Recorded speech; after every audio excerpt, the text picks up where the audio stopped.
Well, Dr. Linda Lancaster, thank you so much for being here and thank you for writing your wonderful book, Harmonic Healing. And one of the things I took away, really two main subjects that I was really interested while I was reading it was number one, the prevalence of parasites that you talked about within the book, and also the importance of the liver. And I feel that, we give some significance to the liver, but you really explained it in a way that shows how the liver is related to so much of what we consider health and also so much of what we go into, which can cause disease. So, can we start with that? Why is the liver such an important organ that we oftentimes, misdiagnose as being the cause of many problems? Well, it's the factory. It is. It does so much. It metabolizes proteins, carbohydrates, fats, stores vitamins and minerals, and processes our emotions, processes our mental thoughts as well. So I consider the liver an esoteric organ, an organ that is so necessary for the will, for our will for physical health, our will for physical being here, and our will for spiritual work. That's really interesting. Yeah. Because when you break it down, you're saying, and this is a big part of the book, that everything has this higher level to it as well, not just on the biochemical side, which we usually get stuck in, but it also has these connections to something much higher. And the liver is incredibly important on that higher spiritual realm, correct? Correct. It is the organ that connects us to our mental will, which then connects us to our spiritual will. So if I often have to deal with people. I can't stay on the diet. I can't stay on good food. We have to clean the liver, because if they have a good, clean liver, and the process of eating well will do that. However, we need that liver working to actually lift us up, to be able to do the work that we need to do in these times. Yes, and we'll get into that in a little bit. But first, I want to, ask, why is it that you state the typical liver today is weak, congested, and overworked, which I agree with, but I want to hear your take on why is it that so many people's livers are in this weak and congested state? Stress, shock, just shock will do it. Heavy metals, chemicals, radiation, parasites, all forms of parasites. When I say parasites, I include fungus, I include virus, I include bacteria, I include actual worms or microscopic parasites, such as the spirochete in Lyme disease. Which is very prevalent. We know that. Yes. I'm a New Yorker. Yes, it's very, I know all about it. Yes. We see those patients all the time. And right now it's a worldwide problem, unfortunately, with that, right? It is indeed, for many reasons, actually. So, well, when we talk living about in pollution, we are living in pollution. We're living in difficult times, and this is impacting so many organs and especially the liver. And I know so many people are saying, okay, so what do I do?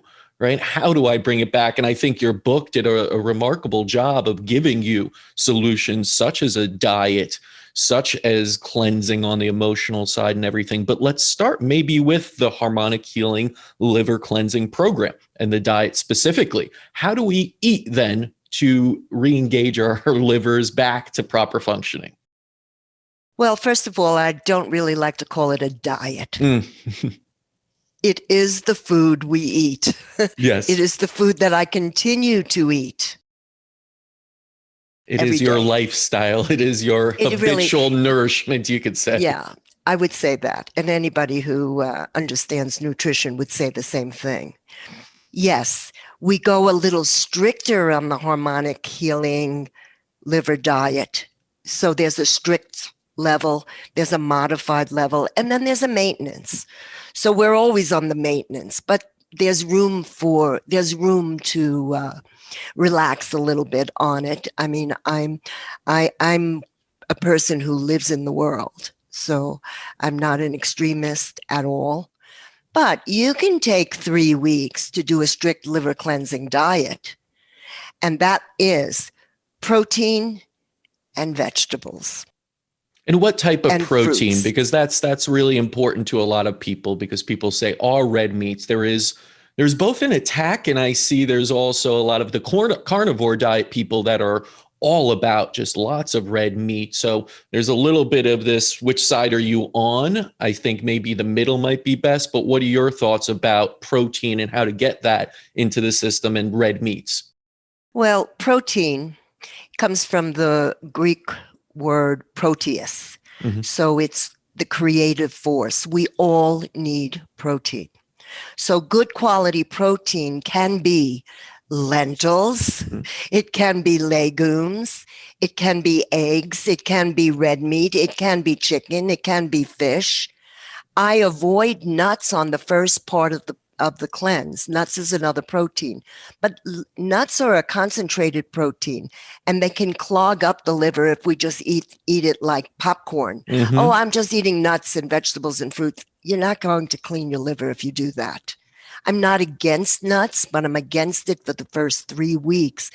Actually, the cleansing diet until we're able to process the nuts, because sometimes it's very difficult for the gallbladder to process the Mm. nuts. And that's a big one I've heard. When you eat a lot of red meat or fatty products as well, the gallbladder might become stressed at that point, right? Is that more about quality or quantity or both? I would say both. Both, right? Yeah, I would definitely say both. It's not, so for me, the choice of which protein is not as important as the vegetables. Mm. And it's the pairings, correct? It's the pairings of the vegetables, correct?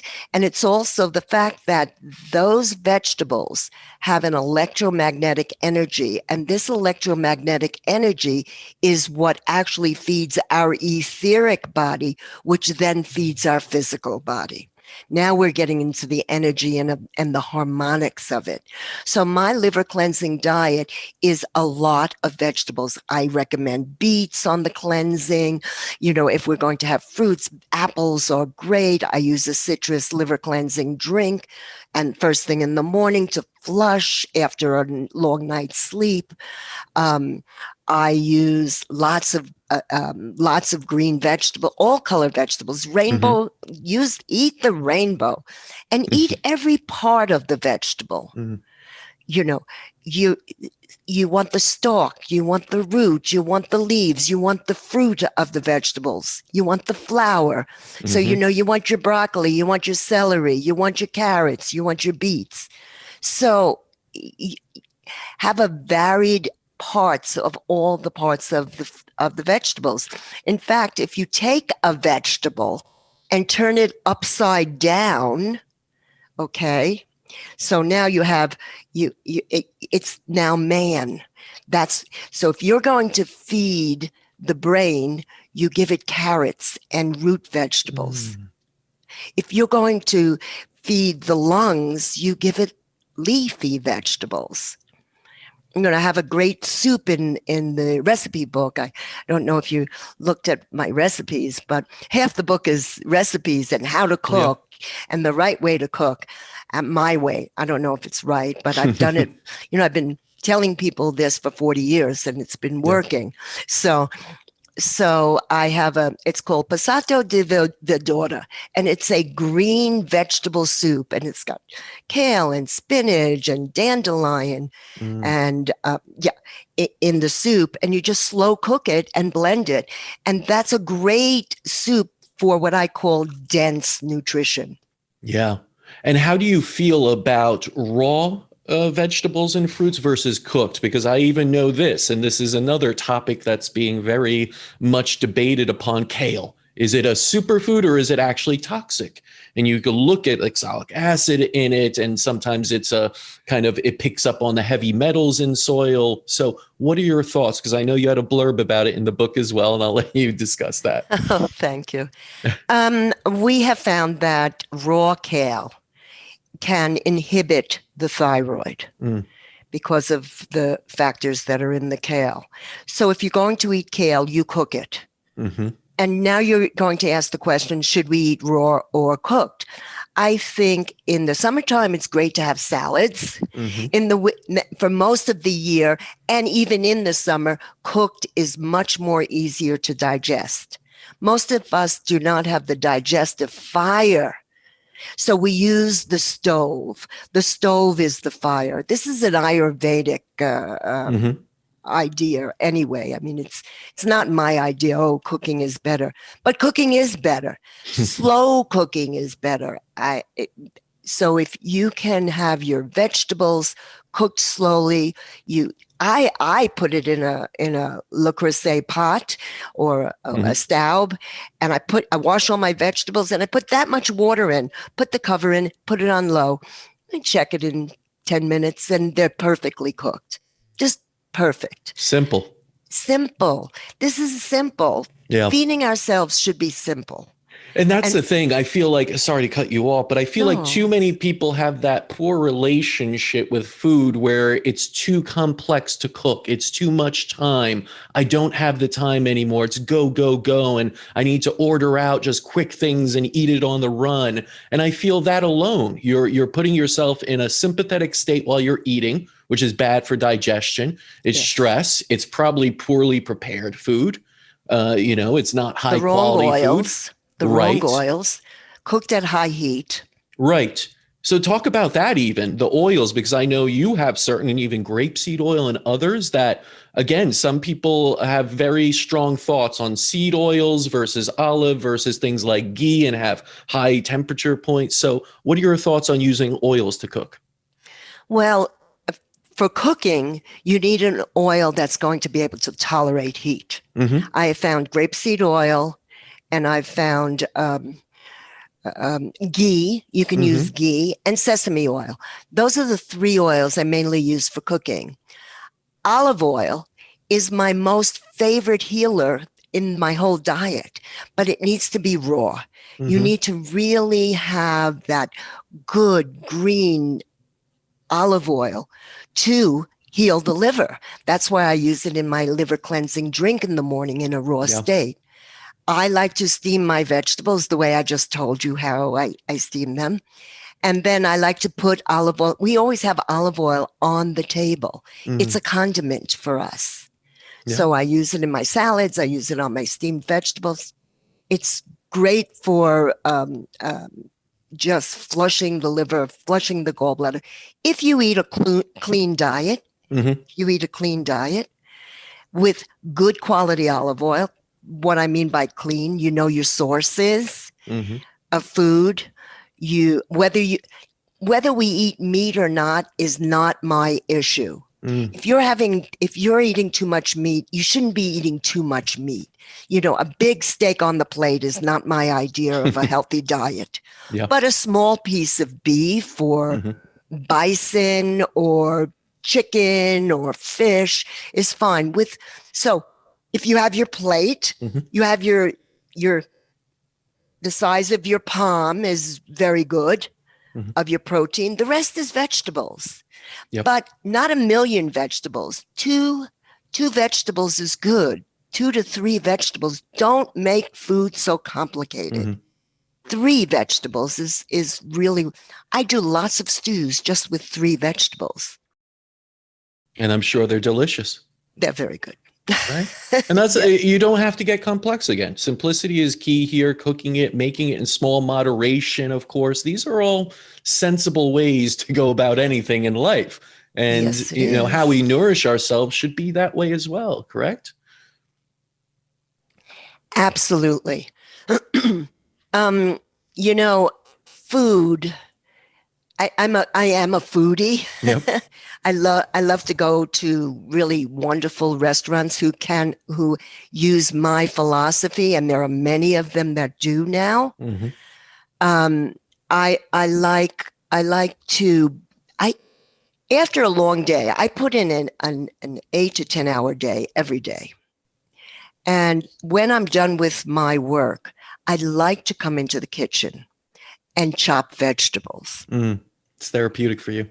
It's very therapeutic and it's very meditative. Hmm. So and somehow the food always tastes good. Somehow it You're always, giving because it that energy as well as you I do it, am, correct? Yeah. yes, I am. Yeah, yeah, yeah.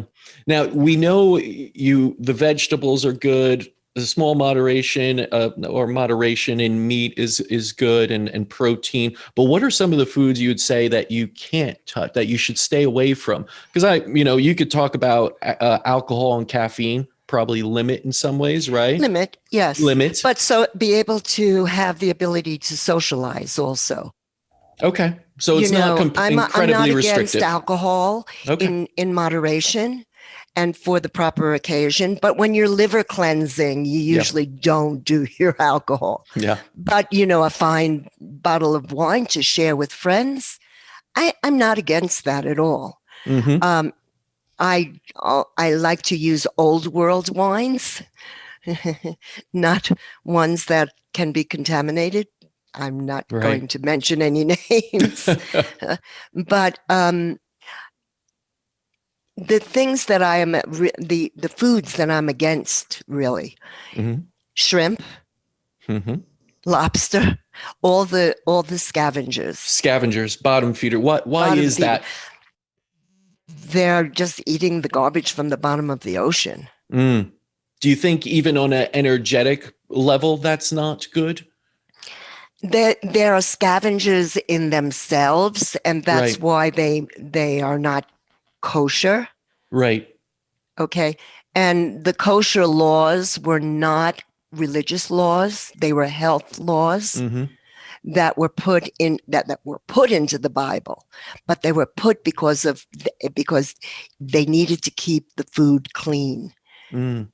And so I don't consider those good food.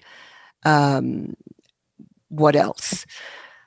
Any Look, if we're getting good Yeah. organic food is one of the most important parts of how I look at things. Hmm. Okay. Combinations of foods. So we don't usually use hard wheat with protein. Hmm. Hard wheat means don't put the bun with the burger. Hmm. Forget the bun and forget the cheese on Yeah. top, because you don't mix cheese and protein and meat. You don't mix cheese. The only protein that you're allowed to mix, according to the laws of food combining, Hmm. which I adhere to, is an egg. Eggs can mix. Eggs are the mixer. Interesting. Yeah. So I'm not against eggs.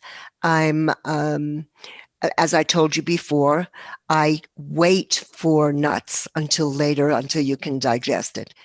When you're able to. Hmm. Your body changes. I'll tell you, the first 3 weeks of my cleansing is strict, and then we go into modified. And the modified part is we add whole grains. That's not bread. Bread is one of our biggest problems. Mm. There's very there's very little good bread around. There is some that is really, really good. But when you're able to handle it, I get livers that need to be cleaned. They're not digesting carbohydrates. Right. They're just not digesting carbohydrates. And in some cases, not even digesting protein. Mm. So that's the problem, is the metabolism is gone. It's gone away because we're filled with heavy metals. We're filled with chemicals. This poor old liver has to filter all this stuff. It is overtaxed. It's overtaxed. So we use a general liver cleansing diet for every day, with some after, you could add your feta to your Greek salad, but wait until we can handle the dairy. The dairy is difficult to handle. Mm-hmm. It When, makes you a little sluggish, right? I mean, the yes, lymphatic system slows. It's harder to digest, of course. We know that a little bit. So you're not against it only after you've already done that 3 or 4 weeks, yes, right, of the cleanse yes, and giving the ability to, regenerate a bit. yes. And I prefer goat Goat, and right? sheep What is it to, about goat and sheep that is better? I've heard this from so many doctors, and I never really got into. I think it's the protein, the different types of enzymes in it, correct? Or do you know? for many reasons. The cow carries more bacteria than the goat. Mm, Goats are much more healthier. The goat milk is closest to mother's milk, that's so right. it's most easiest for people to drink. Now, we have that argument, and I know that argument very well, that once you become an adult, no more dairy. Hmm. You're not a baby anymore. You're no more dairy. And I find that dairy is important sometimes. Dairy, cheese and dairy creates a softening in the body. Hmm. I find people who are very, very strict, I don't eat dairy, I don't eat dairy, they become hardened. Mm. And I think it's an emotional part of it. I'm not extreme in any way. I don't call myself a vegan. I don't call myself a vegetarian. I'm not a carnivore. I don't give myself those names. I eat the food that's resonating with me. So again, we go back to harmonics. What's resonating with you? Now, is it a craving Mm. or is it really what the body needs? So these are all, we can spend a week just on this subject. Oh, we can, and I won't keep you here that long. So, Oh, but one of the yes, things that I know people have said, and you brought up in it, is that regardless if you're eating organic, sometimes you don't know where a plant or vegetable is. It may be sprayed still, even organic, that are said to be organic have residual spray on it or have yeah, something chemicals on it. yeah, Now you talk about ridding those contaminants with a Clorox bath. And that may scare some people because they're saying, yes. whoa, whoa, whoa, you're saying Clorox, the bleach on what I'm eating. But go into that because I've heard this before, even before you brought it up, that it is quite advantageous to use something in the washing of your Yes, products. But go ahead. yes. First of all, let's demystify the Clorox for a minute here because I've been using it for 40 years and I'm still here. Yeah. Um, I use Clorox. Let's talk about what it is. Clorox is um, um, sodium hypochlorite, which means it's sodium, which is salt, Mm-hmm. right? They take salt and put it into the water. This is the bleach Mm-hmm. people. They put salt into the water, and then they put electrical probes to electrify the water so it becomes oxygenated. So now we have a solution of oxygenated salt water. So oxygenation has this high energy field. Now you're looking at vegetables, say a carrot. A carrot, carrot is one of the most important vegetables Mm. that you do not want to eat unless it's organic Mm. because it goes deep into the soil and it really pulls up everything. So rich, organic, grown carrots are fine, but those other type of carrots that are not grown that way, they have a very low energy field. Mm. Their energy field is what we call it's almost like a magnetic field. Now we have an electrifying field. So the stronger in energy, we know the stronger field will pull. So if you put that carrot, I guarantee, if you put that carrot in a gallon of water with a half a teaspoon of Clorox Mm-hmm. and you let it stay in there for 10 minutes, then put it into 10 minutes of fresh water, that carrot will change its frequency and no longer cause a problem from the heavy metals or fertilizers or chemicals that are in there. It shifts the energy. Now, however, okay, we're going to just do that and buy commercial vegetables. No, we can only bring that energy up to where those nutrients are. Right. If the food is grown organically, or even better, biodynamically, which is connected to the planets, it has a higher frequency to begin with. You can't make it higher, but you can take out the heavy metals and not cause a problem. So it's maintenance. It's not really rebuilding. So we need our organic food to rebuild because of the energy of the food. Right. And so many people forget that. And you could talk about that in different terms, that we even suck energy out and make it harmful to us with things like microwaves, which completely shift. Don't just, I understand from even the biochemical stance, you could say it's wiping out nutrition, but even the spin of electrons, it's changing and everything that our body can't digest properly. So it's important to think about those pieces, the energetic side of everything of what you're introducing into the energetic body. So I think it's really important. Now, one of the other things that I particularly enjoyed from the liver cleanse and took part in was the morning drink. I love the morning drink. I've gotten so many people on the morning drink. I'm so happy about that. If anything, I say at least start your day with this morning drink. And listen, it's not always easy to consume at times. I mean, but tell me about that. Yeah. Tell me about that and how you came up with that and what it consists of. Okay. So it's citrus. And so you can use grapefruit or orange. I prefer grapefruit because a lot of people, oranges are a little too sweet for many people, especially if they have an insulin, just if they don't digest if they have an insulin resistance problem. Sorry. So, but you put a grapefruit or an orange, you peel it, you peel a lemon, you cut it up, put it in the blender, a piece of ginger, and the ginger seems to get bigger and bigger every day because people love the ginger.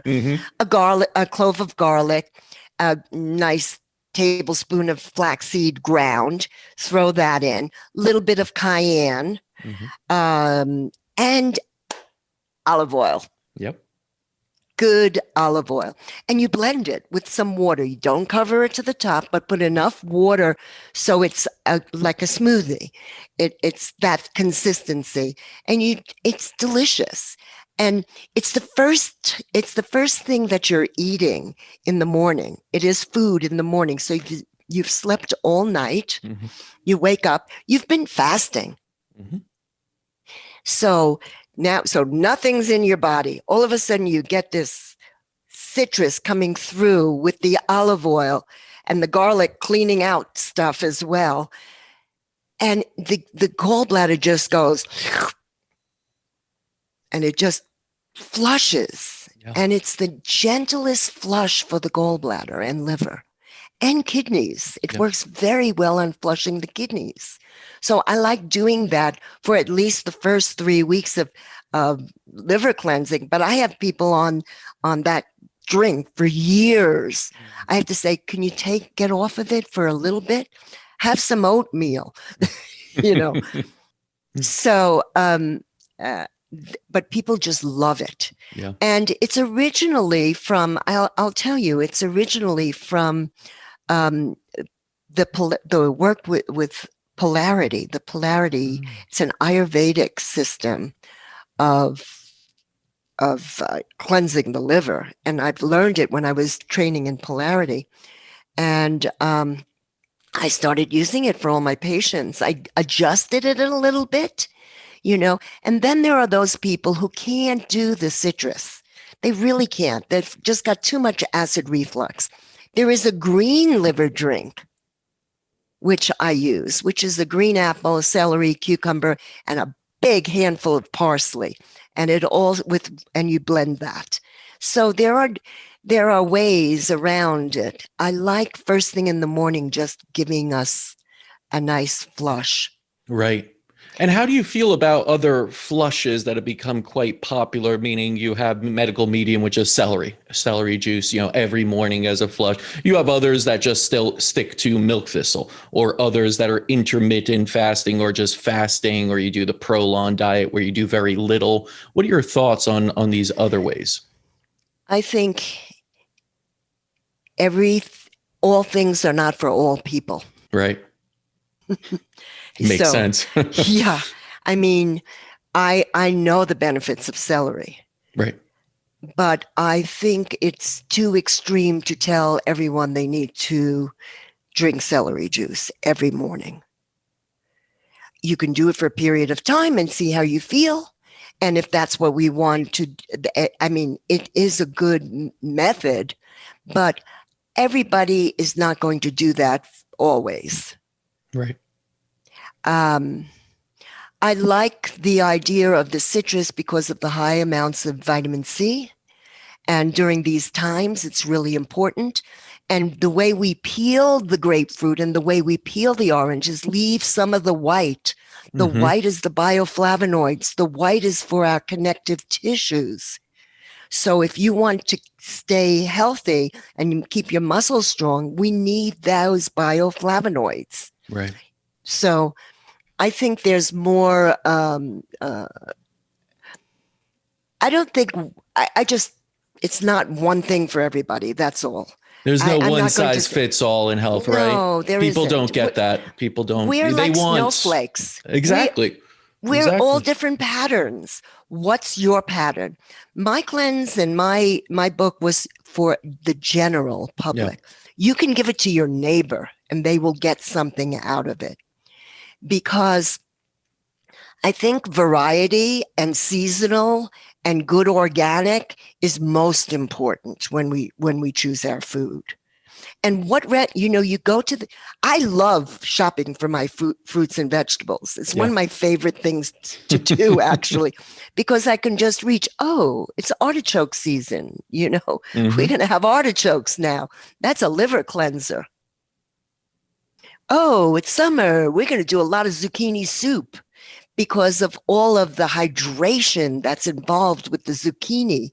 The zucchini has this like little mucilage in the zucchini, and that mucilage is how we hydrate. That's why we use aloe vera. If you're lucky enough to be in Mexico, nopales, nopales are the cacti. It's the most wonderful substance to put through your gut. And that's why I use zucchini. I use a lot of zucchini in summertime. I don't use it in the winter. Seasonality, right? You have to eat differently throughout the seasons. And if you're in touch with yourself, then you resonate to certain things. Your body knows. I think the problem is we eat so many processed things that we've lost that. Like you said, it's more about cravings. Look at children these days. I'm sorry to say it, but they crave everything sugary, processed. And you try to give them a broccoli and they say, no, I want the French fries, the pizza. And they start crying. And usually parents give in and say, okay, here's the pizza. And so they're already losing that at a young age. Now you could probably get it back if you were to start on this cleanse even and go those 3 weeks. Yes. It would start to come back to you, right? It comes back and you crave the good food. Yeah. We really crave good food. The kids that I treat in my practice eat well, but I sit them down and I say, okay, what kind of vegetables do you like? They're like, do you like carrots? Okay, write down carrots, because the mother says they don't eat any vegetables. Well, I get them to write a list of what vegetables they are willing to eat, and they have to give that list to their mother. Smart. But the most important thing is when you're raising when they're babies, to give them that kind of food and don't change. Right. Yeah. So it really starts at an early age. Yeah. And processed foods, I think, is one of the worst parts of our diet in today's world. If it has a name other than broccoli or tomato or celery, don't eat it. Yeah. If it has any other name with it. Food should be ingredients itself, not That's with it. ingredients. Otherwise, it's a product. You're eating a product, not produce. Right? It's honoring nature. Yeah. We are nature. Yes. We We need forget to that eat though. nature. Yeah. We need nature around us you know, um, most people know that I do a lot of hiking. And I do a lot of hugging of trees. I'm a tree hugger. And that's what balances me. That's what grounds me again, so that I can go back and do my work. Yeah. And tell people what we're talking about here. Every single consult, I discuss food. Find out what else is going on. Sure. But you can't correct it without the food. Yeah. Pills, the best of medicine, I'm a homeopath. The best of medicine are not going to help you unless you nourish. The body is a car. Mm-hmm. Okay. You've got to clean the oil filter. That's the liver. Mm-hmm. Clean the air filter. That's breathing exercises, right? We have to change the spark plugs. We have to make sure the spark plugs are working. That's the endocrine system. You have to give it good fuel. Otherwise, it's not going to run. And good food is good fuel. Nature heals. I will say it till I leave this planet. It's the most important part. We can heal without any medicine. We can heal with just food alone. Right. And I feel like we've lost that relationship with nature to be a healer, where we say, let's turn to unnatural things, let's turn to chemicals, let's turn to invasive procedures as our healer, and let's put that on a pedestal. And look where we are now. We're in a state where we're saying, don't go outside. It's scary outside. You could get sick outside. And we're locked down and covering ourselves and staying indoors. And I can't see this coming out as a good thing for our health. We're so out of touch with nature now. And what we're seeing, especially with the masks, people are having a lot of bacteria go back into their system. Absolutely. It's a scary situation that we're in, actually. Well, let's shift over to that idea of the bacteria and these, different, as you call them, the different parasites that we have. And you say there's 5 of these different types of opportunistic parasites that wreak havoc on people's health. And can you go into that a little bit more? And what is the prevalence of these parasites in the clients and patients you see? Well, we have 5 parasite categories. Right. Okay. First, we'll deal with worms. People do get worms. I'm sorry to say, the animal, especially if you have animals that are in your house and they're sleeping in your bed, it's very common to get parasites. So get ready to do a parasite cleanse at least once a year. Okay. So worms are prevalent.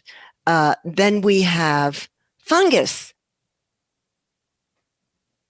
Oh, by the way, worms, let's go back to worms. And I use this finger, It's the earth finger. Worms are connected to the earth element. And that's your pinky for those who aren't able to see it, right? Oh, okay. No, it's fine. So the pinky finger or the earth finger, it's the finger that represents earth in Ayurveda. It's the element of earth. So when we know that we have parasites or worms, when we know we have worms, we use the earth element, which is herbs. The best way to clear worms is through herbs. Herbs. Makes sense. Okay. Then we have the next finger, our ring finger, is the water element. And that is fungus. Water is connected to fungus. It's that swamp, that swampiness, it's that dampness that the acupuncturists talk about. So that's fungus. And we use the water element in The water element is connected to the emotions. Candida, especially, is very connected to emotions. I want that sugar. I want. So we need to work on our emotions if we're stuck in a Candida mess. It takes sometimes 9 months to clean out Candida. It's a slow process. And I talk about Candida in the book a lot because that is the number one difficulty with the diet is when they have Candida because they crave sugar, they crave bread. So that's our second. I'm doing these briefly. I mean, I go into detail in the book, very much so. Mm-hmm. Then we have bacteria. Bacteria is the fire element, the middle finger. It is the fire element. Yep. And when we're doing polarity, we're using our fingers as the elements on the body to balance the body. We do it on the cranial. We do it throughout the body. And we understand this. So the bacteria is connected to the fire. And bacteria, when that happens, it usually turns into infection. So how we treat that infection is really important. I use homeopathy. Mm-hmm. Treat the fire. If there's infection, you may want to use belladonna. That's a fire remedy. Okay. Next, microscopic parasite, air element. This is the air element. This pointer finger is our connection to air. So this microscopic parasite could be spirochetes, it could be amoeba, it could be any of the flukes, anything that we don't see with the naked eye. Mm-hmm. And what is the treatment? We use air as the treatment.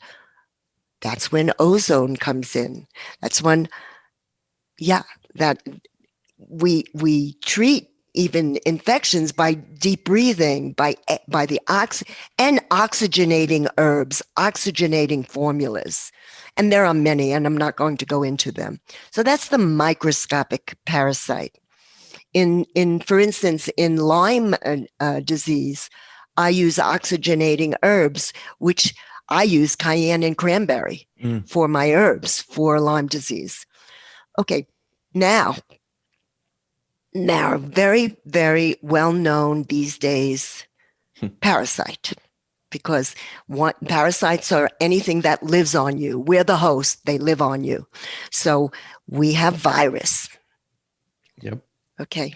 The virus is connected to the ether. That is the most subtle of all elements. And the ether and the etheric force field of the earth is what we're talking about here. So viruses come in on the ether to give us information. But are we sovereign in ourselves to be able to withstand this, to understand the information, but to process it? Okay. It is not something to be afraid of. It's actually something to be grateful for. So viruses, we know when someone has herpes, for instance. Herpes, once you get a virus, it's in you. You don't get rid of a virus. You get a flu, you're going to get flu toxins come in.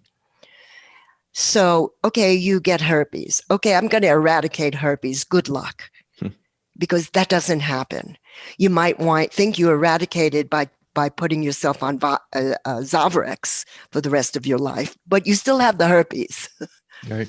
So, but we are able to deal with the herpes by overcoming it, by being stronger than it. If the herpes comes out, there's something in your life that you've done to aggravate it, because it is the most spiritual of all the elements. It's our connection to spiritual world. I have said, and I've said it many times in different podcasts, the way to overcome virus is to to look at the spiritual part of it. So fighting a virus is a spiritual fight. It's not just, okay, take this or take that. No, we're going to strengthen our body, vitamin D, vitamin C, zinc, anything that's oxygenating, like andrographis of herbal medicine. I use a non-toxic part of the quinine plant. And so this understanding of virus in general, I'm not talking about what's going on now in the world, because that's much more complicated that we probably should not get into. But understanding the nature of virus is important to know that you can overcome it, that build the spiritual will. It's building the spiritual will is how you will overcome the virus. That's how you keep your herpes under control. I mean, I grew up during those years. I mean, so many people are impacted, and viruses are in all of us. Viruses are everywhere. We have to realize that. And we've been injected with viruses. Of course. And so it's a part of our lives. Now, I think the rational question would then be, after hearing this, what can we do to spiritually bring ourselves upwards so that we do have a better understanding of what this virus is for, in our sense, and to lift us up rather than have the fear of everything and basically be, a slave to this parasite? Meditation. I like to meditate every morning. Breathing exercises. Read some kind of affirmations or spiritual enlightenment. Books of a higher nature. Right. I'm an anthroposophist. I study Steiner. Yeah. So I read Steiner.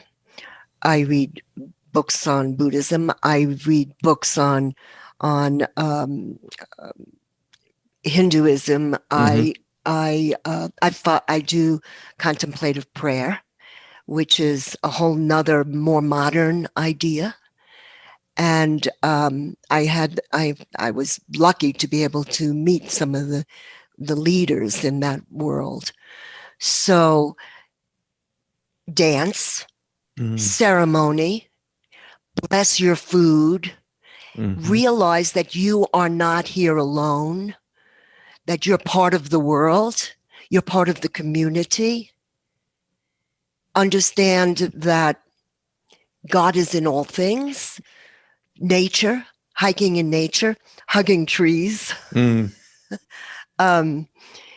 Just living a life of awareness, being aware. Do you think that's a big problem right now, that we're not aware, that we are not contemplating, that we are not being spiritual, really? We're so caught up in the physical that these are actually the maybe initiating factors for why so many of us, the majority of us actually, are sick. I do. And yet these times are the greatest times to be here, because it's so easy to find this information.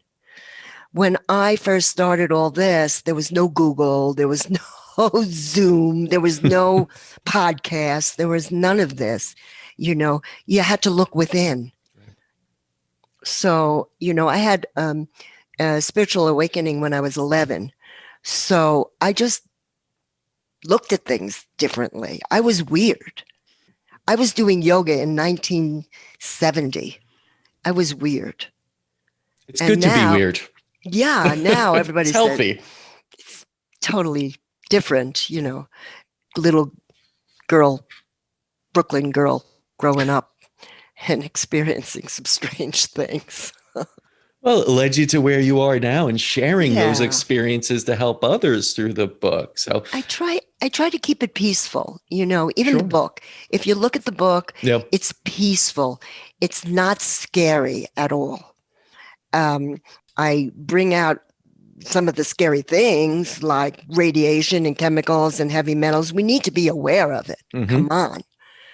but give solutions to neutralize those things. Right. And And nature gives us those solutions, right? nature gives it solutions. It's amazing. Even something like EMF, where we see 5G, which I'm sure you could say is a contributing factor to some, dysfunction in the body. I mean, nature has just crystals, shungite, all these things it's providing that can help us, right? That is true.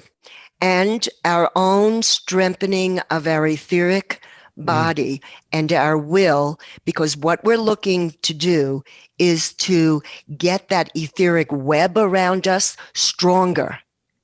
Look, when the electrical wires first went up, when the Spanish flu came about, okay, people were reacting to those wires. Mm-hmm. So it's gotten stronger, and we have gotten stronger. We have gotten used to it. But it's been like that. We have to look, we're not going to stop technology. We're not going to take down the 5G towers.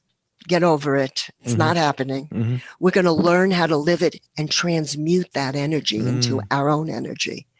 And there are many, many ways of doing that. And the body, both the etheric and the physical, are incredibly adaptable and strong, correct? I mean, we Yes. have to have faith in our own bodies too, because I see that there's a lack in that right now. There's always a looking for, what can I take to give my body so it's prepared for something? Or get it stronger. Right. Yeah, without realizing that we have the innate ability to heal. Yeah. Okay, that is God-given. You cut yourself, and oh wow, it heals. You How don't did that even happen? think about it, right? You don't have to say, please Put heal. a Band-Aid on, cover it up, and take it. Wow, it's all better now. Yeah. Isn't that amazing? Remarkable. So the body has an innate ability to heal.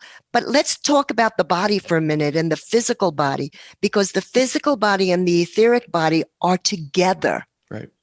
Okay, the etheric body is light threads going through our physical body that makes us alive. Without the etheric body, we are not alive. And the physical body is just a bunch of material, dead material. So we need to honor this ether, this etheric field that is connected to the higher force fields. So understand that we have we are physical etheric, and we are electromagnetic. So how do we balance the electromagnetic fields of the etheric body so that we are healthy? Health is not just a physical matter. Very much. Nothing happens in the body before it happened. All illness happens in the pre-physical. That's why a lot of us energy medicine practitioners will say, oh, you're heading towards diabetes. And they'll say, well, I don't feel that. I don't have that. Probably not. But if you keep doing that, you're going to get there, because that is in your energy field. Very true. We see that all the time at the clinic. And of course, you could go and get all sure the biochemistry. Yeah. Your dad is. It's hard to understand for people, because they will then go to their GP. He'll run all the tests and say, you're fine. That other person, doctor, must have been crazy. However, those numbers that they use are numbers that are for sick people. Yeah. Where parameters are much more narrow. And that's why I think it's incredibly important that medicine acknowledge the energetic side and start applying it more. Well, I think it should be a harmony. I think we need both.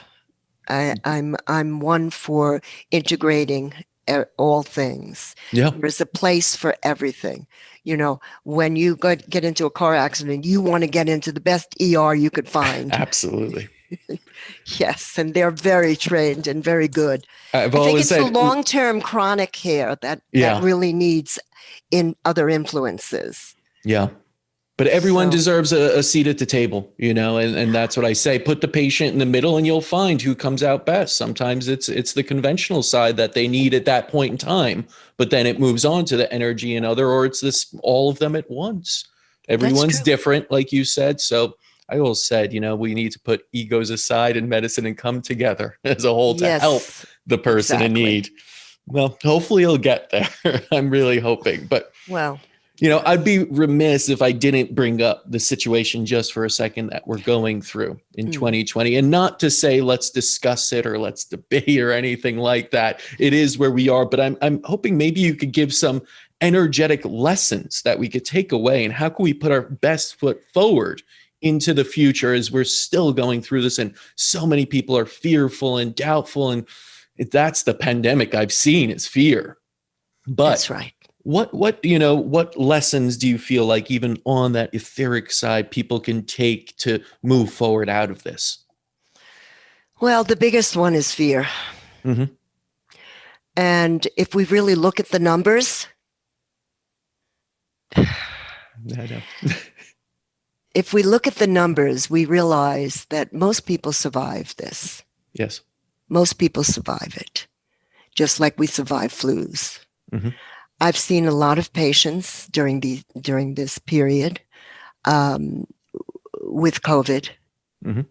and they've gotten through it through homeopathy, herbal medicine, and that's all I used, But the biggest part is the fear, and me telling them, you're going to be fine. This is a spiritual battle.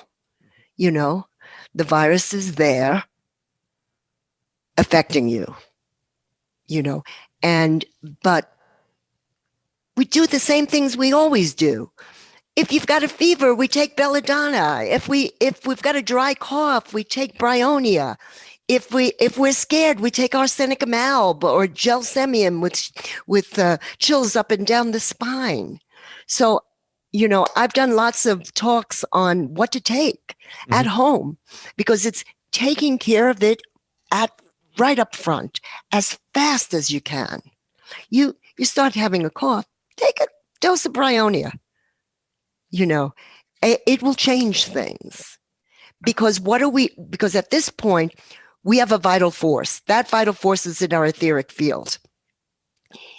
How I treat my patients is we stimulate the vital force to heal itself. Mm-hmm. So because we have an innate ability to heal. So we need to really look at fear and look at this whole idea of, most of it is fear of dying, and that needs to be looked at, because we can die at any moment. Car accident, walk across the street, Yep. Somebody hits you on the head, you fall, you get hit on the head. So it's time to actually look at fear of dying. And shouldn't that lead us to say life is so precious? Health is so precious. The Let's now put is that. important. The now, yeah. The now is important. What we're doing here is most important. There's nothing else Mm-hmm. but what we're doing in the moment. So, but that's how I talk with my students, how I talk with my patients. Let's look at, what are you afraid of? Mm-hmm. Let's look at this fear. Okay, take rescue remedy, and take there's just so calm your nervous system down. Take St. John's wort. Take some CBD, whatever it takes. So much out there you could take, right? So Calm many your nervous, solutions, yeah. and then look at it. Mm-hmm. Then look at the fear. Look, where does it feel? Where do you feel the fear? It's one of the great emotional issues that we all need to face. In the practice of yoga, I taught yoga in the 70s. Mm-hmm. So and I still practice yoga. My most favorite asana was the Shavasana, the one you just learn. You have to relax every part of your body and just lie there. The corpse pose. Mm-hmm. Learn how to do the corpse pose fully. And you'll be able to process that. Because for me, dying is from here and walking into another door, another life, another world. Who knows? It doesn't matter. Yeah. What matters is that we live, not be fearful of dying. And trust your body. Your body knows how to heal. Don't interfere with it. Beautiful words. Where can people learn more about you after they heard all this? I'm sure they're saying, I want to read the book and I want to, meet this person. So where can they learn about you, the practice, the book? Well, I have a school, Light Harmonics Institute. I have not taught all year.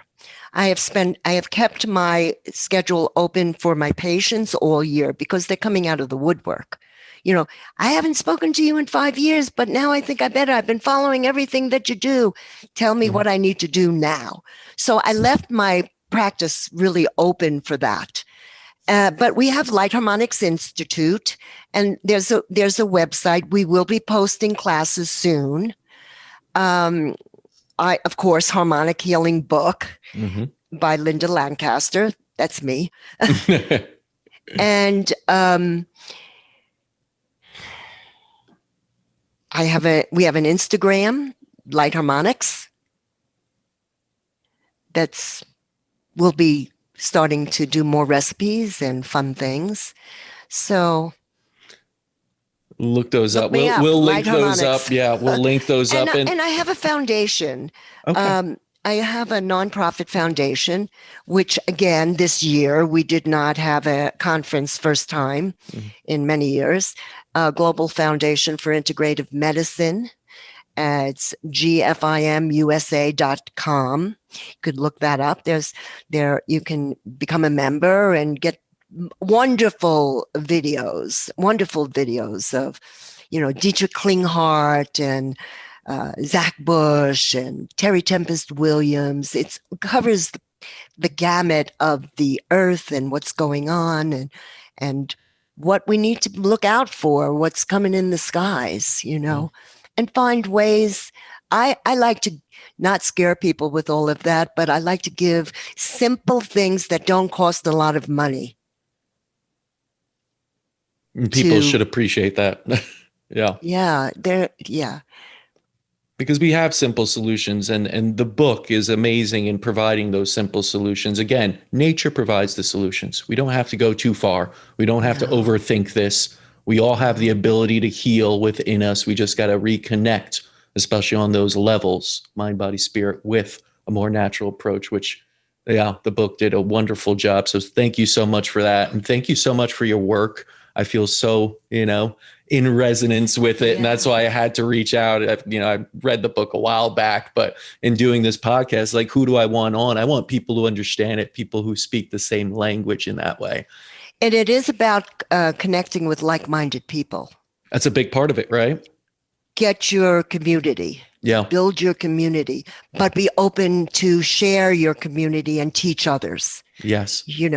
Sometimes it takes people more time, to understand what's necessary to take care of ourselves in these difficult times. So, support your immune system. Supporting your immune system is getting rid of fear. That's really interesting too. Yeah.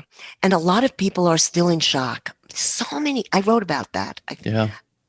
Shock is one of the most important issues to deal with, because what happens is we get traumatized. We can get birth shock. We can get traumatized by somebody saying something to you because you've got thin skin. You can't take it, and not really see why that person's saying those things to you. But you can get by the word, by assault, all sorts of assaults. By shock is a big thing, and we're getting a lot of our children are very, very sensitive these days. The ones that are coming in are very sensitive because they're very advanced people coming into the planet. We're just, oh, I got goosebumps because we're just holding the space. So give attention to children. They Right. need it. If they say some strange things, it might be true. Yeah.